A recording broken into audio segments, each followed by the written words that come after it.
네, 오늘 정치권 이슈들은 이상희 세명대 교수, 배종호 세한대 교수와 자세하게 짚어보겠습니다. 어서 오십시오. 네, 안녕하십니까? 네, 안녕하세요. 네, 법원이 이재명 민주당 대표에 대한 구속영장을 기각했습니다. 먼저 법원의 판단 어떻게 보셨는지 이상희 교수님께 듣겠습니다. 네, 글쎄요, 방송국 오는 동안에 참 한참 생각을 했습니다만은 아마 구속영장 청구가 인용이 됐으면은 민주당의 반응이 어땠을까도 먼저 좀 생각을 해봤습니다. 아마 그렇게 됐다 그러면은 첫 일생이 아마 그렇겠죠. 법이 권력 앞에 굴복을 했다. 막 이런 어떤 그런 비난이 나왔지 않나 그런 생각이 됩니다. 좀 현실적으로 우선 좀 생각을 해봐야 될 것 같아요. 제가 법리 전문가가 아니니까 상식적인 선에서 좀 생각을 해봐야 될 것 같은데 일단 첫 번째는 이 영장을 발부하는 이 판사, 유판사죠. 네. 유창훈 판사의 심리적 부담이 굉장히 컸을 거라는 그런 생각이 듭니다.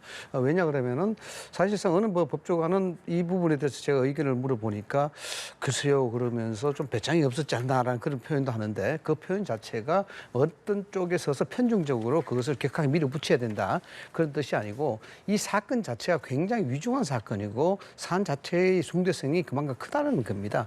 그래서 이걸 판단할 때는 판사가 소신껏 판단할 수 있는 그런 부분이 좀 있어야 된다라는 것을 에둘러서 표현한 것인데 제가 왜 이런 말씀을 드리냐 그러면은 실질적 구속영장 청구라는 것은 죄가 있고 없음을 따지는 것이 아니죠.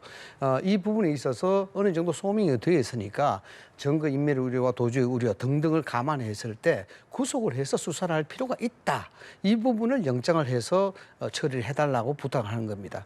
그럼 즉 판사 입장에서는 죄가 있고 없음을 다루는 것이 아니고 구속을 해서 수사를 할 것이냐 말 것이냐를 따지는 것이기 때문에 기각을 하게 되면 그만큼 이 사안의 중대성에 대한 심리적 부담감 이것이 훨씬 덜하다는 것이죠. 그래서 그런 부분들도 상당히 작용을 했지 않았나라는 생각이 들고 결국 이것이 이제 언론에 표현되고 있습니다만은 법원 판사가 이 사건 자체를 일종의 정치적 판단을 한 것이 아니냐 이렇게 이야기하는 것입니다. 그것을 보니까 제가 아침에 와서 좀 살펴보니까 실질적으로 정치 판단했다는 그런 어떤 의미가 좀 있더라고요. 뭐냐면 피의자가 현 정당의 대표이기 때문에 공적 감시와 견제의 대상이 되기 때문에 그 점을 고려해서 봤을 때 증거인멸의 대상이 우려가 안 된다라고 이야기하는 것이죠. 즉 증거인멸에 대한 우려는 있지만은 공당의 대표였기 때문에 이 부분에 대해서 구속할 가능성, 그에 대한 그 정도에 대한 심각성이 좀 약하다 이렇게 판단한 겁니다. 그래서 이런저런 그 점들을 좀 고려해봤을 때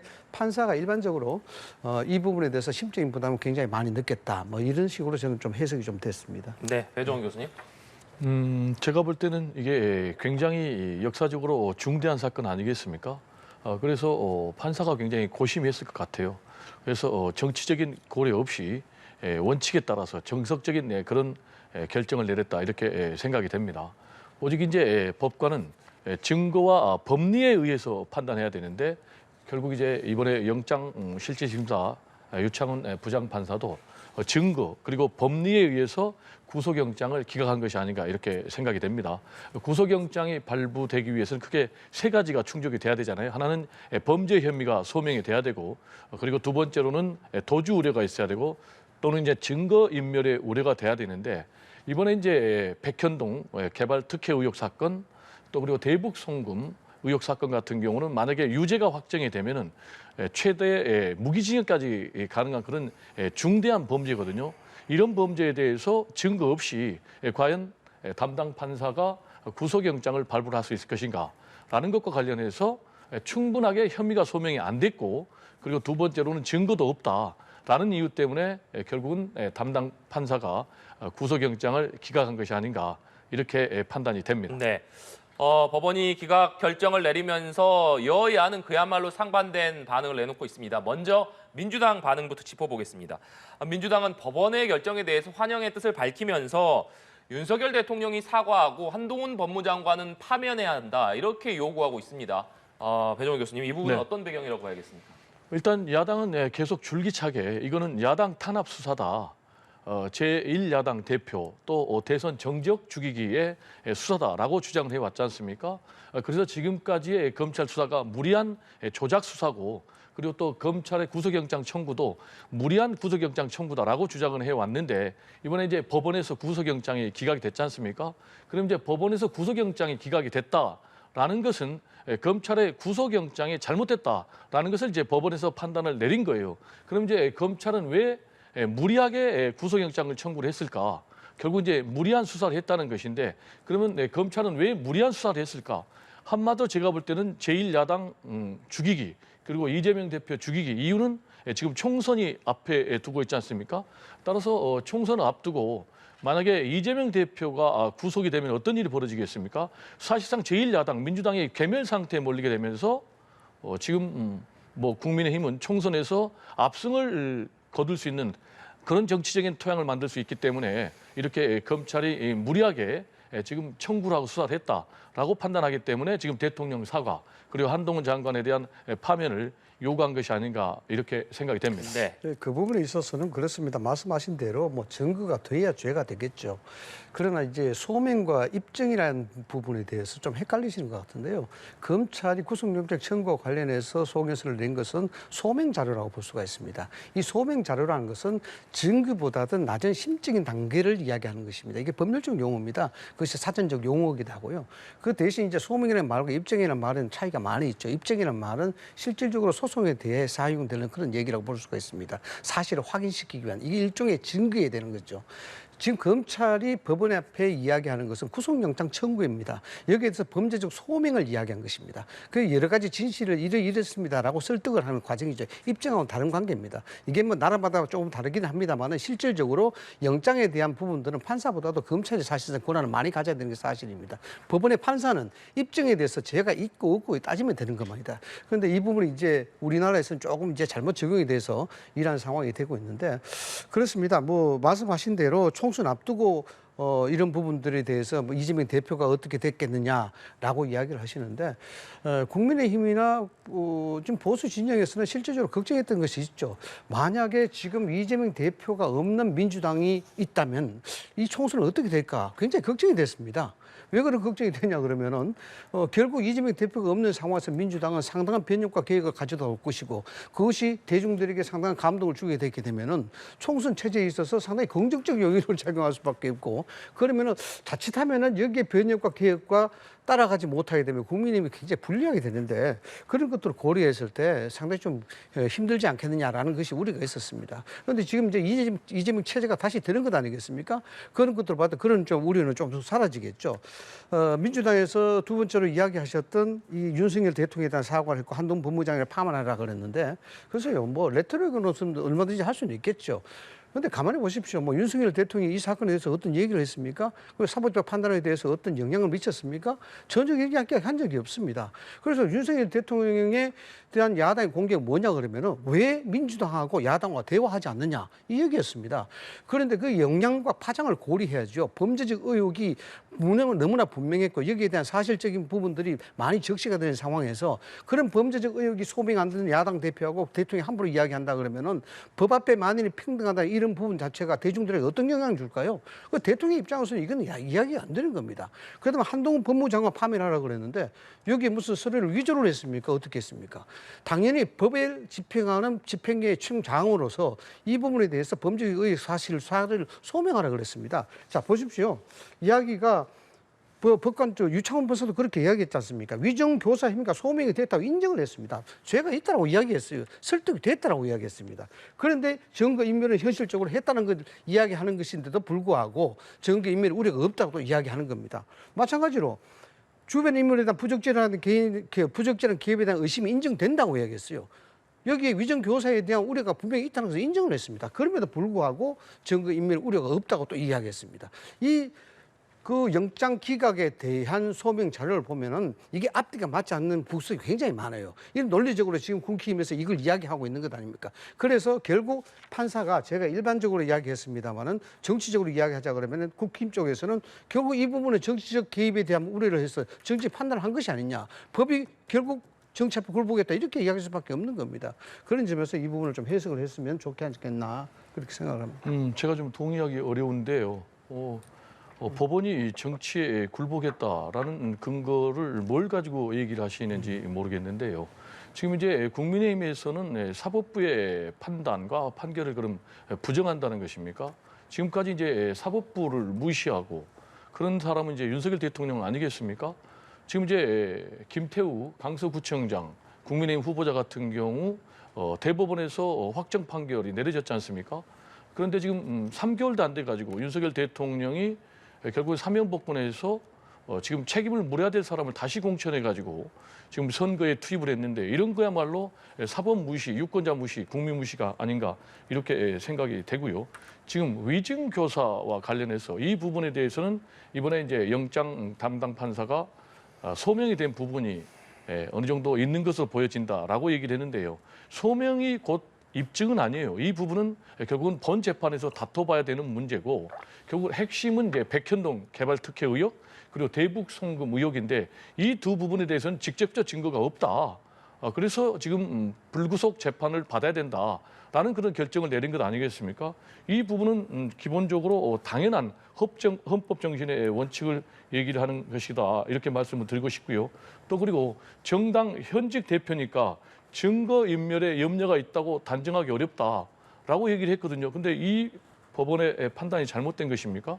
그리고 담당 판사가 이 말만 한 것이 아니고 지금 이재명 대표 같은 경우 별건 재판으로 여러 가지 재판에 출석해야 되는 여러 가지 상황들을 종합해서 이런 판단을 내리는 것이기 때문에 저는 기본적으로 헌법 정신, 형사소송법의 정신이 무죄 추정의 원칙, 그리고 불구속 수사, 그리고 불구속 재판의 원칙이니까 그런 원칙에 입각해서 담당 판사가 판단을 내린 것이다라는 얘기를 좀 드리고 싶고요. 지금까지 이제 국민의힘 같은 경우 또 심지어 한동훈 법무장관 같은 경우 계속해서 지금 이재명 대표에 대해서 범죄자 취급을 해왔지 않습니까? 이번에도 지금 또 범죄자 취급을 하고 있어요. 그런데 또 뒤집어서 이번에 구속영장이 기각이 됐다고 그래가지고 무죄가 판결이 내려진 것이 아니다라고 주장을 하고 있거든요. 그러면 이런 주장이야말로 오히려 앞뒤가 안 맞는 주장이 아닌가 이렇게 생각이 되고 네, 그래서 지금 다시 한번 좀 여쭙고 싶어요. 그러면 국민의힘 측에서는 이재명 대표를 지금 범죄자라고 단정하는 것입니까? 아닙니까? 그걸 좀 여쭤보고 싶어요. 네. 저한테 해주는 겁니까? 네. 국민의힘의 반응도 좀 짚어보겠습니다. 국민의힘에서는 오늘 긴급 의총을 가졌는데 이 자리에서 이재명 대표가 사과해라 그리고 당 대표직에서 물러나라 이렇게 요구를 했습니다. 국민의힘에서 이재명 대표의 사과와 당 대표직 사퇴를 요구한 것 이건 어떤 배경이라고 봐야겠습니까? 예, 우선 뭐 그 점을 말씀드리기 전에 뭐 범죄 의혹이 있으면 범죄자라고 한다. 결국 이재명 대표가 범죄자이냐라고 물으셨는데 범죄 의혹이 있으면요 범죄자로 공격 당합니다. 범죄 의혹이 없어야죠. 그런 의혹이 있다는 것은 소위 말하면 그에 대한 정황적 증거가 충분히 있었고 또 그것이 지난 정부부터 수사가 되어 왔는 사건이고 근데 의혹이 없는데 수사를 했다면 이건 정치 탄압이겠죠. 근데 의혹이 있으니까 수사를 한 겁니다.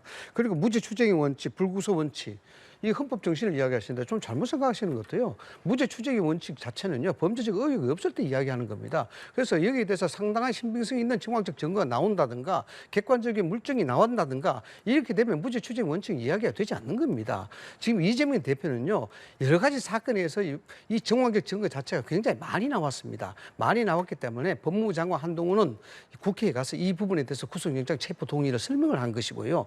여기에 대해서 분명하게 아셔야 될 건 법원 자체가 유창호 판사가 이야기했는 것은 기각했는 이유 자체가 간단합니다. 죄가 없으니까 풀어준 것이 아니고요. 구속에 대한 부분들이 필요가 좀 부족하다라는 겁니다. 그거 왜 부족하냐? 현 정당의 당 대표이기 때문에 공인이고 비판적이고 견제적 기능 자체가 자동적으로 하기 때문에 이 부분을 좀 높이 한다라는 겁니다. 이 한마디로 말하자면은 약간의 책임 회피성도 사실 되는 겁니다. 물론 뭐 이 부분을 제가 개인적으로 이야기한다는 사실 문제가 있겠지만은 그런 점도 좀 감안을 해줬으면 좋겠고요. 그 다음에 이거 지금 이야기하셨지 않습니까? 이 이재명 대표하고 당대표 사과 요구했지 않습니까? 이거는 국민의힘 쪽에서는 뭐 당연한 것 아니겠습니까? 뭐냐 그러면은 죄가 없으니까 또는 죄가 있으니까를 따지는 것이 아니고 지금 뭐 벌써 몇 년째입니까? 대선에 대한 경선 전부터 시작해서 지금까지 여러 가지 범죄적 의혹에도 불구하고 부인하고 위증 교사를 대한 혐의를 이야기를 하고 회유를 하고 등등으로 인해서 이 부분에 대해서 국민을 사실상 또는 정당을 사실상 볼모로 잡은 것 아니겠습니까? 여기에 대한 정치인은요 법과 제도의 틀에서 움직이면 안 됩니다. 도덕과 윤리적 틀에서 움직여야 된다는 겁니다. 이런 의혹이 있다 그러면 본인이요 이 부분에 대해서 흔쾌하게 나서줘야 되는 부분입니다. 그래서 결국 지난 2월에는 부결까지 시켰지 않습니까? 이 온 나라의 정치권이 이재명 정국으로 몰아넣은 당사자가 누굽니까? 여기에 대해서 이야기하고 사과하라는 것 아니겠습니까? 아니겠습니까? 옛날요 이야기해서 죄송합니다만 조선시대에는요 우리 선조들은 풍문탄핵도 있었어요. 뭐냐 그러면 관직 있는 사람들이 조금이라도 자기 자신에 대한 의혹, 소문, 풍문이 잘못됐으면요 관직 그만두고 그 소문이 해소될 때까지 기다립니다. 뭐 그것을 뽐받고 우리가 그걸 그대로 해라는 것은 아닙니다만 이재명 대표가 본인의 거취와 본인의 말미암아 본인의 그 직무로 말미암아 생긴 여러 가지 의혹들 이런 부분들을 말끔하게 해소하지 않은 것은 본인의 일차적 책임이 있는 겁니다. 그 점에 대해서 사과하라는 것 아니겠느냐 저는 그래 봅니다. 네, 배정 지금 교수. 이제 우리 교수님께서 약간 좀 논리가 오락가락 하시는데요. 지금 법적 책임을 얘기를 하고 계시다가 갑자기 또 분리하면 도덕과 윤리를 얘기하니까 좀 하나로 좀 정리를 해주면 제가 좀 평론하는데 도움이 될 것 같고요. 자, 법적 책임과 관련해서는 어떻게 되는 거죠? 최종적으로 대법원에서 유무죄가 확정이 돼야 되는 것 아니겠습니까? 근데 우리 교수님께서 의혹이 있으면 범죄자다라고 얘기하는 것은 법적 논리에 전혀 맞지 않고요. 그래서 이번에 또 구속영장이 기각이 되니까 국민의힘에서 내세운 논리가 이것이 지금 무죄를 얘기하는 것 아니다라는 것 아니겠습니까? 그럼 말씀하신 대로 구속영장이 뭐 구속이 발부가 되느냐, 기각이 되느냐가 유무죄를 의미하는 것은 아니죠. 그러면 최종적으로 대법원에서 유무죄가 확정 판결이 돼야만이 이 유무죄가 확정 판결이 나는 것인데 여기에 대해서 지금 국민의힘에서는 또 분리하면은 유죄로 전제를 하고 이재명 대표 사과하라, 사퇴하라라고 얘기를 하고 있거든요. 그렇다면 여태껏 국민의힘에서는 계속해서 방탄 논리로 지금 이재명 대표를 공격을 해왔는데 결과적으로 구속영장 실질심사 결과 어떻게 나왔습니까? 구속영장이 기각이 됐어요. 그러면 여기에 대해서 누가 사과를 하는 게 맞겠습니까? 국민의힘 측에서 사과를 하는 게 맞겠죠. 이런 주장을 해왔던 국민의힘 대표가 사퇴하는 게 더 맞겠죠. 그러니까 정반대 지금 주장을 하고 있는 것이고 결국 제가 볼 때는 앞으로 본재판이 중요하다고 보는데요. 본재판이 어떻게 될까? 제가 전망할 때요. 이런 식으로 재판이 진행이 되면 저는 최종적으로 이재명 대표는 무죄 판결이 나올 가능성이 높다. 왜냐하면 지금 이번에 구속영장 이 청구와 관련해서 검찰은 모든 화력을 다 실었어요. 왜냐? 만약에 이재명 대표 구속영장이 기각이 될 경우는 검찰이 엄청난 타격을 입기 때문에 무려 검찰이 1,500쪽의 의견서를 냈습니다. 그 가운데 구속이 필요하다는 500개의 PPT를 만들었습니다. 그럼에도 불구하고 결정적인 증거가 없다는 이유로 지금 영장 담당 판사가 구속영장을 기각을 했단 말이에요. 그러면 본 재판에서는 우리 교수님께서 잘못하시는데 지금 영장 실질심사보다 더 엄격합니다. 만약에 영장 실질심사에서 한 30%의 증거만 있어도 구속이 됐다면 이게 유죄 확정 판결이 되려면은 최대한 그보다 최소한 한 80%더 높아야 되는 거예요. 그렇다면 본 재판에서는 증거가 없으면은 이재명 대표는 무죄 판결을 받을 가능성이 더 높다. 이런 얘기를 좀 드리고 싶습니다. 네. 구속영장이 기각되면서 이재명 대표의 당내 리더십은 공고해질 것이다. 이런 전망이 나오고 있습니다. 다만 검찰의 기소가 남아있고 또 선거법 위반, 대장동 특혜개발 의혹 등의 재판이 줄줄이 남은 상태이기 때문에 사법 리스크가 모두 끝난 건 아니다. 이런 얘기도 나오는데 배 교수님, 향후 이 대표의 정치적인 입지 어떻게 전망하십니까? 굉장히 강화되겠죠. 네. 지금까지 우리 교수님께서 얘기한 것처럼 또 국민의힘에서는 계속해서 이재명 대표를 범죄자로 낙인을 찍었지 않습니까? 그리고 피의자라는 이유만으로 지금 윤석열 대통령 같은 경우는 집권하고 1년 3, 4개월이 됐는데도 아직도 안 만나고 있는 그런 상황 아니겠습니까? 그리고 또 2년 가까이 검찰이 무려 400회 가까운 압수수색을 통해서 구속영장을 청구를 했는데 결국 이제 이거 기각이 됐기 때문에 네. 그만큼 이제 검찰 수사의 정당성이 없어지는 거죠. 그리고 또 뒤집어서 민주당 이재명 대표가 주장한 것처럼 지금까지 검찰은 이재명 대표 죽이기를 해왔다라는 그런 주장의 정당성이 뒷받침되는 것이기 때문에 이재명 대표는 이제 국민적으로도 상당히 좀 국민들께 신뢰를 좀 받을 수 있는 그런 상황이 맞았고 당내적으로는 굉장히 당 리더십이 강화되겠죠. 또 하나는 이제 지금 이번에 박강원 원내대표가 사퇴한 대신에 지금 홍익표도 범친명으로 분류되지 않습니까? 네. 홍익표 범친명 원내대표가 나왔기 때문에 이재명 대표의 리더십은 이제 더 강화된다. 그래서 이제 총선은 이재명 대표 중심으로 또 치르겠다라고 지금 홍익표 원내대표도 얘기했고, 그래서 이 총선은 이재명 대표 중심으로 치를 것 같고요. 이재명 대표의 공천권이 굉장히 강화될 것 같습니다. 네. 물론 시스템 공천을 하겠지만 큰 틀에서 민주당 같은 경우 총선에서 승리하기 위해서는 대대적인 물갈이를 통해서 전면적인 혁신, 또 새로운 인적 자원 수혈을 해야 되거든요. 그런 부분에 있어서도 이재명 대표가 강한 리더십을 가지고 공천권을 행사할 그런 좀 기반이 마련이 됐다. 다만 이번에 이제 이재명 대표 리더십이 강화됐다고 그래서 반대로 비명계를 대대적으로 숙청을 하면 오히려 리더십이 좀 훼손되기 때문에 비명까지도 껴안는 그런 포용, 통합, 탕평의 리더십을 하면 할수록 이재명 대표의 당내 리더십은 더 올라갈 것이다. 이렇게 좀 생각이 됩니다. 네. 이상희 교수님께서는 이재명 대표의 정치적 입지 어떻게 전망하시는지 또 배 교수님께서 말씀해 주셨지만 이재명 대표가 체포동의안에 가결을 던진 비명계를 향해서는 또 어떤 앞으로의 메시지를 내놓을지도 관심이 쏠리고 있는데 이 부분 어떻게 전망하십니까? 아마 내부 갈등을 표현하기가 힘들 것 같습니다. 뭐 여러분들이 많이 지적을 하고 계십니다만은 지금 시기 자체가 굉장히 예민한 시기거든요. 총선을 앞둔 상황에서 공천권에 대한 보장이 어떻게 될 것이냐 이것이 초미 관심사입니다. 비명계 입장에서는 뭐 이야기했듯이 이재명 대표가 구속 기각이 됨으로 인해서 이 공천권에 상당한 문제가 될 수 있다는 위기의식이 빠지겠죠. 그런 상황에서 역설적으로 본다 그러면은 당내 갈등 자체가 상당히 다시 한번 불붙을 수밖에 없는 그런 상황이 됩니다. 이재명 당대표가 이 구속영장이 기각됐을 경우와 기각되지 않았을 경우 이 부분은 굉장히 중요합니다. 뭐 혹자들은 좀 표현이 어떠실지 모르겠습니다만은 이재명 대표가 구속이 되게 되면 민주당이 살고 이재명 대표가 구속이 되지 않으면 민주당이 죽는다 이런 얘기거든요. 이런 얘기는 단적으로 이런 겁니다. 소위 말하자 그러면은 이재명 대표의 리더십이 복원됐다는 것은 이재명 당대표가 민주당이 그 순혈주의로 간다.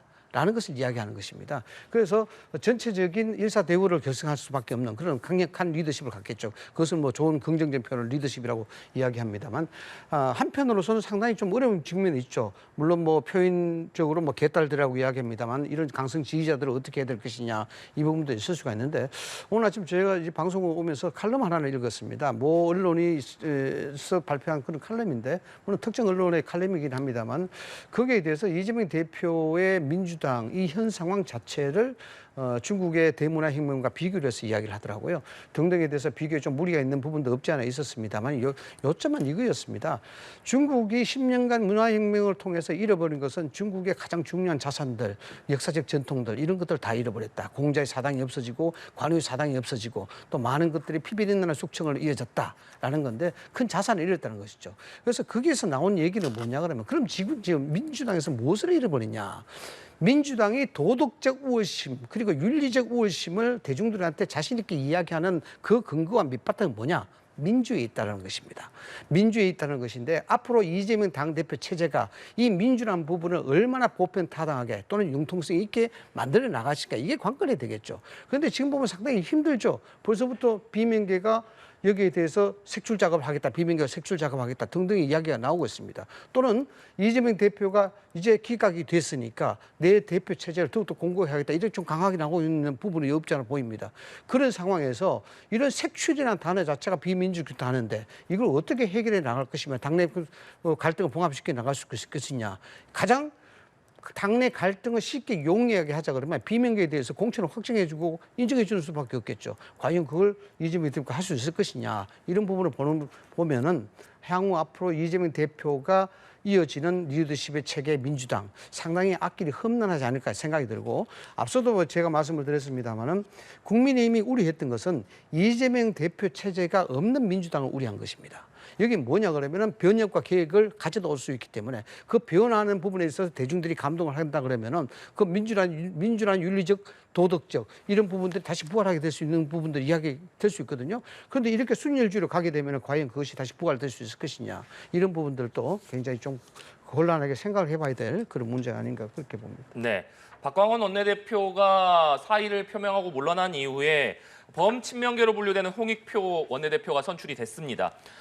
홍신임 원내대표는 취임 일성으로 이재명 대표와 함께 총선 승리를 이끌겠다 이렇게 밝혔습니다. 이 이후에 이재명 대표에 대한 구속영장이 기각이 됐는데 그렇다면 민주당이 약 7개월 앞으로 다가온 총선을 이재명 대표 체제로 치르게 될 것이냐 이 부분에도 관심이 쏠리는데 어떻게 전망하십니까? 뭐 그거는 제가 아까 말씀드린 대로요. 이재명 대표 중심으로 칠 수밖에 없는 것이죠. 지금 비명계에서 계속 문제 제기하는 것은 이재명 대표의 사법 리스크, 구체적으로 얘기하면 이제 구속 가능성을 얘기를 했거든요. 왜냐하면 최종적으로 대법원 판결은 뭐 총선 이후에 나오니까. 근데 결국 이제 그 족쇄가 끊어져 나갔지 않습니까? 이런 상황에서 지금 현실적으로 비명계의 목소리는 잦아들 수밖에 없다라는 좀 말씀을 드리고, 반대로 이재명 대표 리더십은 날개를 달고 굉장히 공고화될 수밖에 없다. 이런 말씀을 좀 드리고 싶고요. 지금 이제 우리 교수님께서 민주당의 민주성을 얘기를 했거든요. 근데 지금 민주당 같은 경우는요, 친명계와 비명계가 분명하게 존재하지 않습니까? 그래서 두 가지 서로 다른 목소리가 나오잖아요. 그러면 이 민주성을 얘기를 하면 우리가 기본적으로 다양성을 얘기를 하는 겁니다. 근데 지금 국민의힘으로 돌아가면 완전히 한 목소리밖에, 원보이스밖에 안 나온 거예요. 국민의힘 같은 경우 지금 다른 목소리가 나옵니까? 윤석열 대통령을 비판하는 목소리가 나옵니까? 그런 차원에서 본다면 오히려 민주성이 지금 국민의힘이 더 없는 그런 정당이다라는 좀 말씀을 드리고 싶고요. 지금 윤석열 대통령의 국정 운영을 보면 굉장히 좀 우려스럽죠. 사실상 검찰을 내세워서 대대적인 탄압 정치를 하고 있고, 지금 언론계 같은 경우는 뭐 대대적인 숙청을 하고 있는데, 저는 이렇게 하면 할수록 저는 정권 심판론이 굉장히 강화된다고 생각합니다. 그리고 특히 이제 이번 총선 같은 경우는 중도 무당층이 한 30%가 되는데, 이 중도 무당층의 표심을 잡는 쪽이 이기거든요. 근데 내 진영 결속만을 내세우기 위해서 뭐 전 정권 때리기, 또는 뭐 야당 대표 때리기만 해서는 제가 볼 때는 표를 결집할 수 없고, 그러면 이런 상황에서 과연 국민의힘은 어떤 역할을 해야 되느냐? 대통령이 잘못 가면 거기에 대해서 과감하게 잘못 간다라는 쓴소리를 해야 되는 거예요. 중도 무당층의 목소리를 좀 잡을 수 있는 그런 행보를 해야 되는데, 지금 보면은 국민의힘은 원보이스로 돌격대 역할밖에 안 하고 있거든요. 이러면 총선에서 지금 굉장히 좀 불리한 그런 결과가 나온다. 오히려 제가 국민의힘의 김기현 대표라면 지금 실종된 좀 정치를 복원시키는 그런 메시지 행보를 좀 실제로 해야 된다. 제1야당 대표가 단식하면은 조롱하거나 비아냥거리지만 말고 실제로 저는 현장에 좀 찾아갔어야 돼요. 그렇게 해서 어떻게 하면 이 대화 정치, 이 정치 실종을 좀 정상적으로 복원하는 그런 행보를 해야 되는데, 그런 부분이 없기 때문에 결국 앞으로 총선에서 이런 식으로 계속 가면은 국민의힘이 상당히 고전할 가능성이 높다, 이렇게 전망을 합니다. 네, 이상희 교수님 말씀 듣고 마무리하도록 하겠습니다. 예. 뭐 다양성이 없다고 이야기하시는데, 정부 여당이요, 국정에 대한 무한 책임을 집니다. 그렇지 않습니까? 국민이 투표를 해서 뽑은 정권입니다. 여기에 대해서 국정 운영에 대한 성공 방향은 한 방향일 수밖에 없어요. 다양성이 왜 없겠습니까? 여러 가지 이야기가 있지만, 그래도 국정 운영을 책임진 집권 여당으로서는요, 국민들한테 상당히 단합된 모습을 보여주는 게 맞습니다. 그것이 책임과 사명을 다하는 겁니다. 그걸 다양성의 민주적 원칙을 이야기해서 이야기한다는 자체가 굉장히 좀 문제가 있고요. 정치 실종은요, 여당이 왜 정치 실종을 시키겠습니까? 그 정치를 다 복원해서 통합을 해서 가져가야 되는데, 문제의 원인 종기과 동기부여는 어디서 했는지 이거는 명약관하지 않습니까? 이재명 대표를 왜 안 만났겠습니까? 범죄 의혹이 있기 때문에 안 만났죠. 그것이 해명된다 그러면은 아마도 제가 짐작컨대 이재명 대표가 구속이 됐다 그러면은, 다른 대표 체제가 온다 그러면은 아마 대통령께서 바로 쌍수들과 만나서 통합하고 이야기하고 소통할걸요. 그렇기 때문에 이 부분은 해석을 달리 해야 되고요. 단식은 뭐 조롱한 게 없습니다. 단식을 저 정도 하셨는데 상당히 뭐 체력이 강하신 것 같아요. 예. 네, 알겠습니다. 오늘 두 분 말씀은 여기까지 듣도록 하겠습니다. 지금까지 이상희 배종호 교수와 얘기 나눠봤습니다. 오늘 말씀 고맙습니다. 네, 감사합니다.